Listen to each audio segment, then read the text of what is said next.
How long does it take to go all the way around? 1 minute. 60 seconds.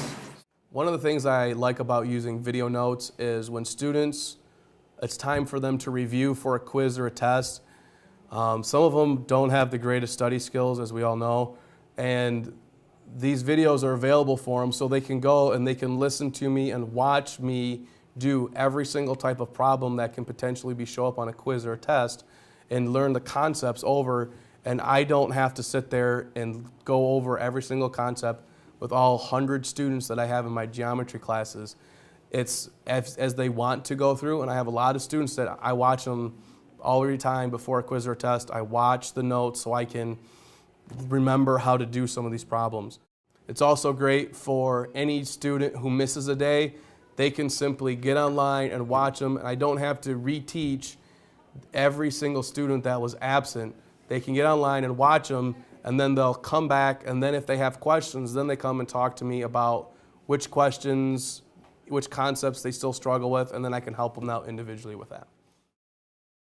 I got the whiteboard about 6 months ago, and ever since then, when I first got it, I didn't have any of the Camtasia or screencasting software on my computer. So originally, all I was using my whiteboard for was to just make a copy of my classroom notes that I do and change them into, so I'd do my notes in class and then I would print them off as a PDF file, something that's rather easy to do.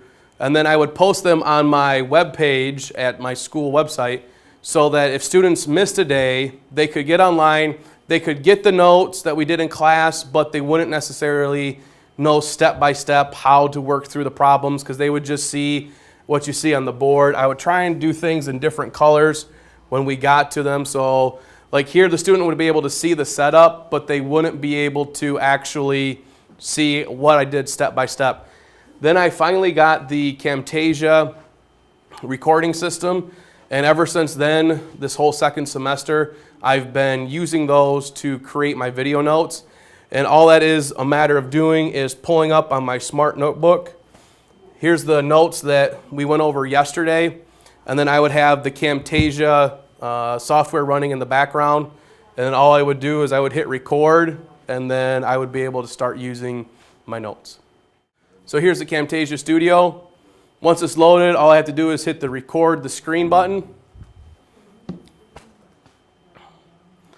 and it shows up as what I'm going to record, and then I just need to open up the notes that I'm going to record, and then from here it would just be a matter of coming over, hitting the record button, and then working my way through my notes.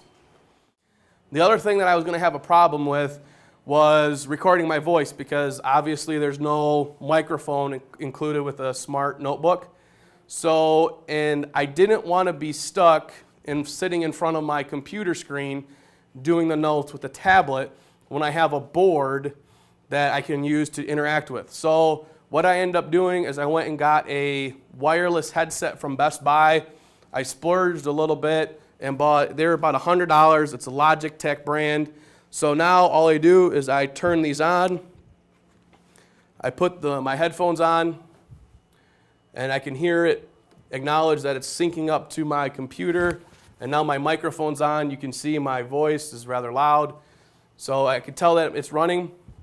The last thing I have to do is hit record, and it gives me a countdown to when I'm going to record.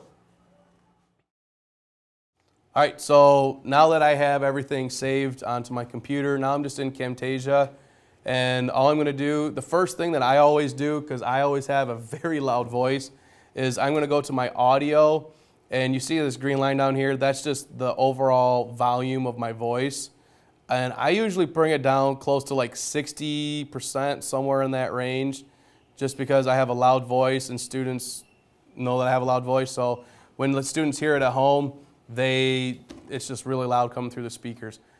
So then I just hit finish, and then this just overall progress, I just wait for it to load onto YouTube. Once I'm done with that, I give the link on my web page, and students can get to my web page and click on it and get to YouTube, and they can watch the video anytime they want.